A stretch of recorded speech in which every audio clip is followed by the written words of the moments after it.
రాష్ట్రంలో మహిళా శక్తి క్యాంటీన్లకు ప్రభుత్వం శ్రీకారం చుట్టింది.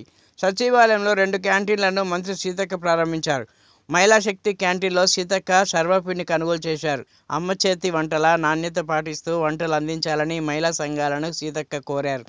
ఈ సందర్భంగా మాట్లాడిన ఆమె 2 నెలల్లో జిల్లాకి 5 చొప్పున రాష్ట్ర వ్యాప్తంగా 150 మహిళా శక్తి క్యాంటీన్లు ఏర్పాటు చేయనున్నట్లు వెల్లడించారు. ప్రారంభోత్సవంలో ఎమ్మెల్సీ తీన్మార్ మల్లన్న, సిఎస్ శాంతికుమారి, ఉన్నతాధికారులు పాల్గొన్నారు.